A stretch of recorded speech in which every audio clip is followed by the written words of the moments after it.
लेकिन ये ईद मुबारक आपको। और मुझे ये बताइए सबसे पहले कामरान साहब के बहुत सारे लोगों की क्यूरियोसिटी आपके बारे में, अच्छा, कि ये बंदा एकदम दरमियान में गायब हो गया था, फिर ये मंजर आम पर ऐसा उभरा कि वाकई शहंशाह कहते हैं। भाई मैं बंस रोड पे देखती रही, वहां आप ये नली निहारी खाते दिखाई दे रहे हैं, फिर दस्तरखान सजा हुआ है, पकौड़े बन रहे हैं, कचौरियां बन रही हैं, फिर माशाल्लाह चांद रात पर खवातीन अपनी कराची की तमाम माओ बहनों को आपने इन्वाइट किया कि आए आके मेहंदी लगवाएं।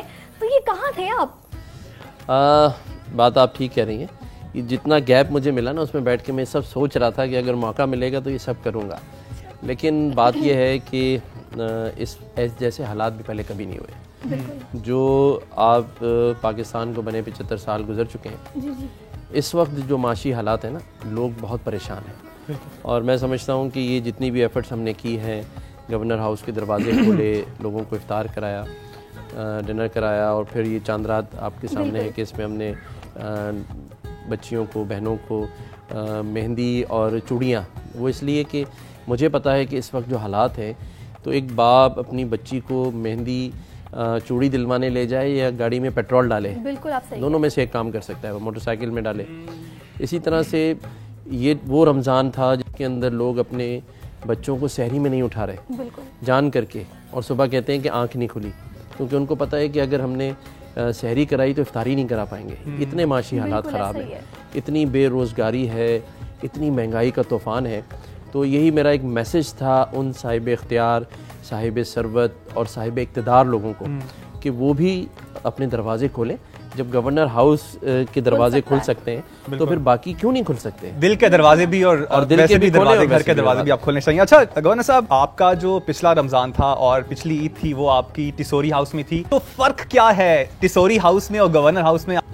बिल्कुल, इसमें सिर्फ थोड़ा सा फ़र्क एक ही है कि वहाँ टिसोरी हाउस में भी पिछले 10 साल से सहरी और इफ्तारी बराबर वाले प्लॉट पर होती है, जो आज दिन तक भी हो रही है माशाल्लाह। और वहाँ भी हज़ारों लोग सहरी में भी आते हैं, इफ्तार में भी आते हैं। लेकिन फ़र्क सिर्फ ये था कि वहाँ रोज़े के टाइम पे मैं फैमिली के साथ आके रोज़ा खोल लेता था।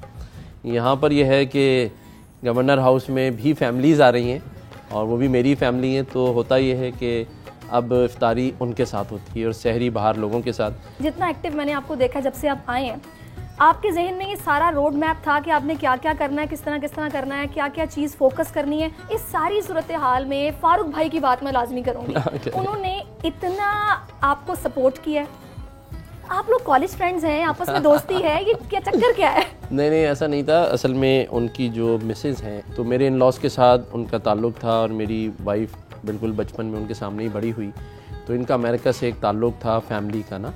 तो 16 साल बाद वो आई कराची और फिर फारूक भाई के साथ उनका जो भी था ताल्लुक़, उस हिसाब से उन्होंने कंटिन्यू किया। तो मेरी फैमिली को जानती थी, तो मेरी मिसेज़ को उन्होंने अपनी बेटी बनाया हुआ है। अच्छा। तो वो इस वजह से, उनकी वजह से हम और ज़्यादा करीब हो गए कि भाई सियासी तौर पे, क्योंकि मैंने फिर जब MQM ज्वाइन की।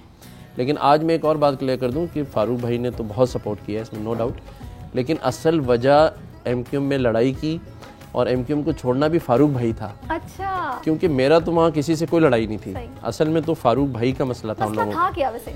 असल में वो जब फारूक भाई ने कन्वीनरशिप संभाली, तो जो 8-10 पुराने लोग थे ना, वो ये समझते थे कि हम सब एक साथ के ही हैं और हमारा भी उतना ही हक है पार्टी में जितना फारूक भाई का है। गवर्नर साहब, अब जो बच्चा जब छोटा होता है तो सोचता है कि यार बड़े होकर मैं डॉक्टर बनूंगा, कुछ सोचते हैं मैं पायलट बनूंगा, कुछ कहते हैं मैं आर्मी ऑफिसर बनूंगा, कुछ कहते हैं मैं CSS करूंगा।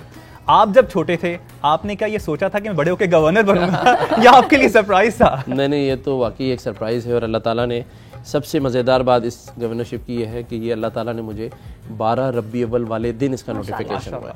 तो मेरे लिए और मेरे ख़ानदान के लिए इससे बड़ी खुशी की कोई बात नहीं कि अल्लाह ताला ने हमें भी उस खुशी के दिन, जो अल्लाह के लिए खुशी का दिन है कि नबी कायनात हज़रत मोहम्मद मुस्तफ़ा सल्लल्लाहु अलैहि वसल्लम की उस दिन जो हम खुशियों से मनाते हैं, उस दिन मुझे अल्लाह ने ये तोहफा दिया। वैसे आपको ये सरप्राइज ही मिला था या आपको पता था कि मेरा नाम दे दिया गया है, मैं बनूंगा? नहीं, मैं तो किसी पार्टी के लिए, किसी और के लिए कोशिश कर रहा था कि वो बन जाए, लेकिन वो बाज़ दफ़ा ऐसा होता है। बताएंगे वो कौन था? तो ये बताएं, आज ईद के दिन नमाज पढ़ने के फौरी बाद आप क्या करते हैं? हाँ। उसके बाद क्या किया मतलब आपने? देखिए, शुरू से ये रूटीन है कि नमाज पढ़ने के बाद सबसे पहले वालदा को मिलने जाते हैं। सही। और उनके साथ बैठ के उन्होंने रात ही को वो शीर खुरमा का सारा इंतज़ाम किया होता है। तो हमेशा से हम पूछते हैं कि जी वो छुआरे गल गए नहीं गले उसमें, तो वो चौरों वाली जो है ना शीर खुरमा खाने के बाद फिर घर आके बेगम को ईद मिली जाती है। अच्छा। तो उन्होंने भी बड़ा अच्छा किस्म का शीर खुरमा बनाया होता है, फिर वो पूछती है वो वाला ज्यादा अच्छा था। अच्छा, सबसे पहले आगे कि कामरान भाई को कितना खाना पड़ता है। तो वो फिर ये डिसाइड होता है कि कौन सा वाला ज्यादा अच्छा था। अच्छा, तो वहाँ वो वाला ज्यादा अच्छा होता है, यहाँ ये वाला सबसे ज्यादा अच्छा होता है। कामयाब जिंदगी का राज है, कामयाब अज़दवाजी जिंदगी का राज है कि बीवी की हर चीज अच्छी है। देखें, कामयाब जिंदगी का राज आज मैं लोगों को बताता हूँ जी जी, कि आप हमेशा अपनी बीवी को अपना घर के अंदर जो कमरे में टीवी लगा होता है ना वो समझें। अच्छा, इसकी वजह यह है कि आप टीवी देख रहे हो, देखना है बस, तो आप कुछ भी वो बोलते रहे, आपने सुनना है बस। अगर आपने जवाब दिया तो टीवी के सामने कोई फायदा नहीं है, और बीवी के सामने जवाब दिया तब भी कोई फायदा नहीं। आपको ईदी मिलती है किसी से? हाँ, मैं अपनी अम्मी से ईदी लेता हूँ। अच्छा। अम्मी से और ईदी लेता हूँ। मतलब बेगम से ईद मिलने के बाद फिर आप बच्चों के साथ कहीं निकलते हैं, क्या करते हैं? नहीं, उसके बाद तो मैं 2-3-4 घंटे सो जाता था जब उस वक्त था। लेकिन अब मुझे ये एहसास हो रहा है कि अभी ईद के बाद सोने का अभी कोई टाइम नहीं है। वैसे देखा गवर्नर साहब, आप बहुत सोशल हैं, आप हर जगह नजर आते हैं। इससे पहले गवर्नर्स भी रहे लेकिन वो इतने हमें एक्टिव नजर नहीं आए। आप 2-3 इवेंट्स पे मैं खुद गया, मैंने कहा आप कैसे कर लेते हैं, एक दिन क्यों मैं इतनी मुश्किल से टाइम निकालता हूँ और आप हर इवेंट पे पहुंचे होते हैं। बस अब इसकी यही वजह है कि मैं दिल से कर रहा हूँ, लेकिन इसकी ये वजह बिल्कुल ना समझिएगा कि मुझे घर वालों ने निकाला हुआ है कि कोई और काम नहीं है। लेकिन जो भी काम करें दिल से करना चाहिए। और देखें, आज मुझे इस बात की खुशी है कि आप भी और भी जो लोग मुझे मिलते हैं जब ये बात कहते हैं कि आप बहुत एक्टिव हैं, लोगों के दरमियान हैं, आवाम के दरमियान हैं, तो आप देखें यही एक चीज़ है जो इंसान को फील करके अच्छा लगता है। वरना बहुत सारे लोग आते हैं इन ओहदों पर, लेकिन उनके जाने के बाद या उनकी उस दौरानिए में भी लोग कहते हैं कि यार ये हमसे मिलते नहीं हैं, हमारे साथ राब्ते में नहीं रहते। लेकिन ये अच्छी चीज़ ही है जो मुझे और ज़्यादा स्ट्रेंथ दे रही है कि जैसे जैसे लोग मुझे ये कह रहे हैं तो मुझे भी सुबह से फिर और 17 घंटे आप बता रहे थे आप काम करते हैं? सुबह 10 बजे मैं ऑफिस शुरू करता हूँ, और अल्हम्दुलिल्लाह अभी तो रमज़ान थे तो उसमें भी वही टाइमिंग थी कि फजर के बाद होता था।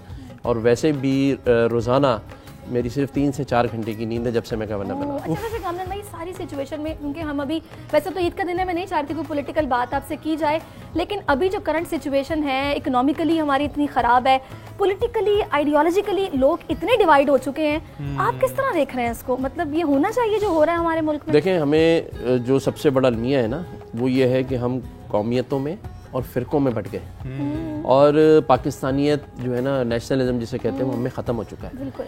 हम इंडिविजुअली सब कुछ बन गए, एक अच्छा इंसान नहीं बने। बिल्कुल। हम अच्छे डॉक्टर्स हैं, इंजीनियर्स हैं, पॉलिटिशियंस हैं, अच्छे इंसान नहीं हैं हम। और उसके साथ साथ हमें ये भी चीज़ हम में से ख़त्म हो गई कि हम लोगों की मदद करें। आप देखें, हम शारे फैसल से गुजरते हैं, कोई मोटरसाइकिल वाला अपने बीवी बच्चों के साथ गिरा पड़ा है, हम रुकते नहीं हैं उसके लिए, हम गुजर जाते हैं देखते हुए। आज पूरे शहर में जगह जगह कचरे पड़े हैं, हम गुजर जाते हैं।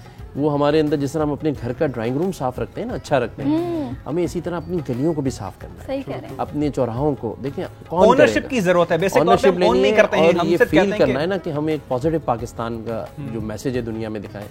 हम किस तरफ जा रहे हैं? आज हम माशी तौर पे इतने कमज़ोर हो गए हैं कि हम $1-2 बिलियन के लिए दुनिया के सामने जाके रुसवा हो रहे हैं। हवाए नफ्स की है हुक्मरानी, लुटेरा कर रहा है पासबानी।